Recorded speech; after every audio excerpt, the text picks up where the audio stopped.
تو یہ غور طلب بات ہے اور یہ نقطہ ہے، اور یہ نقطہ ہے علماء کرام، فقہاء کرام اور اللہ کے نیک بندے ایسی چیزوں سے نکالتے ہیں، اللہ تعالیٰ کی قدرت سے نکالتے ہیں کہ ہمیں یہ سوچنا چاہیے۔ دیکھیں ہمارا جو معاملہ ہے نا، ہم کسی بھی محفل میں جا کے بیٹھتے ہیں، کسی واعظ میں جا کے بیٹھتے ہیں، کسی بھی پروگرام میں جا کے بیٹھتے ہیں، تو جب تک وہاں بیٹھے رہتے ہیں جب تک تو ہم گردن ہلاتے رہتے ہیں، جب تک تو ہم گردن ہلاتے رہتے ہیں، لیکن جیسے ہی باہر نکلتے ہیں تو رات گئی اور بات گئی۔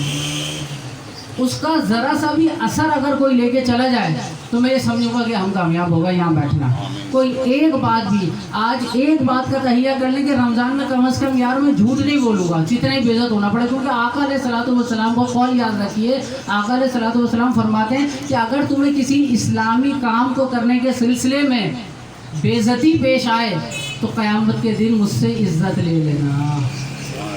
اب آپ سوچیں، عزت نہیں ملے گی پھر تو پتہ نہیں کیا کیا ملے گا۔ تو ایک چیز یہ، دوسرا آقا علیہ الصلوۃ والسلام کو قول یاد رکھیں، آقا علیہ الصلوۃ والسلام فرماتے ہیں کہ اگر تم میں سے کوئی حق پہ ہوتے ہوئے بھی جھگڑا چھوڑ دے تو میں اس کو ضمانت دیتا ہوں جنت میں ایک محل کی۔ کس چیز کی؟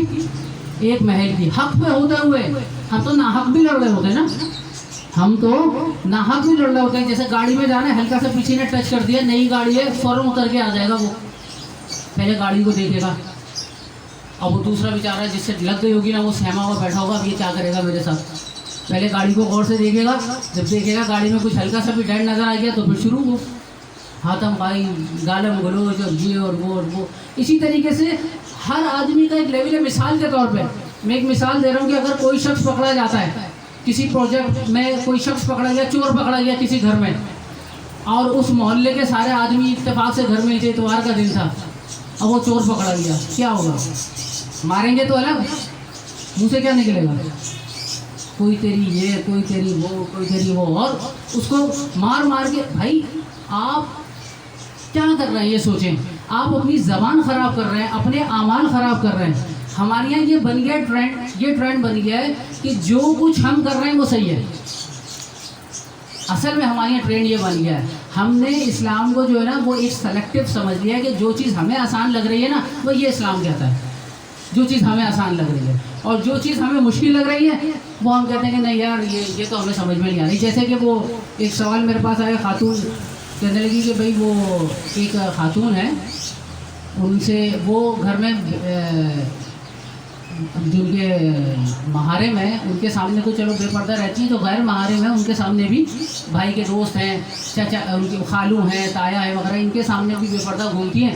تو ان کو کسی نے سمجھانے کے لیے کہا کہ بہن یہ آپ غلط کر رہی ہو، کہنے لگی میں ان چکروں میں نہیں پڑتی، میں ان چکروں میں نہیں پڑتی۔ یہ تو چکر انہیں جب پتہ چلے گا بروز محشر کہ یہ چکر تھا کیا اصل میں، جن چکروں میں وہ نہیں پڑتی ہیں۔ سمجھ میں آ رہی ہے بات؟ تو یہ کہنے کا مقصد ہے کہ یہاں پر ہمارے یہاں جو معاملات چل رہا ہے، خصوصاً بھائیوں کی بات تو ایک الگ ہے، لیکن بہنیں بھی میرے خیال میں ہمیں ضرورت ہے کہ گھروں میں تھوڑی سی تعلیم کو عام کریں اور ان لوگوں کو سمجھائیں کہ یہ خواتین جو ہیں، ہمارے گھر کی خواتین، اب آپ یہ دیکھیں نا کہ آقا علیہ الصلوۃ والسلام فرماتے ہیں کہ ایک ایسا شخص جس کے گھر والے محارم جو ہے، جس کے گھر والے اگر بے پردہ گھومتے رہتے ہیں اور اس کو پرواہ نہیں ہے، وہ دیکھتا بھی رہتا ہے کہ میری ماں، بہن، بیوی، بیٹی جو ہے وہ کسی غیر محرم کے سامنے کھلے عام آ جاتی ہے بغیر پردے کے، تو ایسے شخص کو آقا علیہ الصلوۃ والسلام نے فرمایا یہ شخص دیوس ہے، دال یا واو تا، دیوس۔ دیوس کس کو کہتے ہیں؟ ایک شخص ہوتا ہے باغیرت، باغیرت، اس کے مقابل کیا ہوتا ہے؟ بغیرت، اسے کہتے ہیں دیوس۔ اور آقا علیہ الصلوۃ والسلام فرماتے ہیں کہ اس شخص پر جنت کی خوشبو بھی حرام ہے، اس شخص کے اوپر۔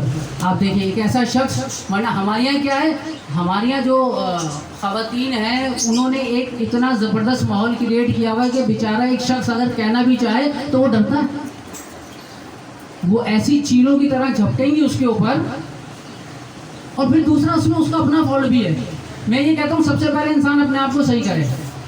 ایک آدمی ہے جو خود باعمل نہیں ہے، جو خود باشرہ نہیں ہے، جو خود بدنگاہی کرتا ہے, جو خود حرام حلال کی تمیز نہیں کرتا, اگر وہ کسی کو بولے گا, کسی کو کچھ بولے گا پردہ کرنے کے لیے, تو کھٹ کر کے عورتوں کا کیا جواب آئے گا؟ پہلے اپنے آپ کو تو دیکھو, یہی سب سے پہلا شیطان ڈالتا ہے نا جواب. تو پہلے کوشش کریں اپنے آپ کو سدھاریں, پھر کسی کو نصیحت کریں. لیکن اس کے ساتھ ساتھ یہ بات ضرور ہے کہ نصیحت بہرحال کرنی ہے آپ نے, اور کوشش کرنا ہے کہ گھر کی جو خواتین ہیں, کیونکہ ایک بات میں بتاؤں, کسی قوم کی جو بربادی ہے نا, اس کا سب سے بڑا سبب خواتین ہے. کیوں؟ وجہ ہے اس کی. آقا علیہ الصلوۃ والسلام جب معراج پہ تشریف لے گئے تو آقا علیہ الصلوۃ والسلام نے فرمایا میں نے یہاں عورتوں کی تعداد زیادہ دیکھی. کیوں؟ یہ ناشکری بہت ہوتی ہے. وقت کم ہے, میں خواتین کے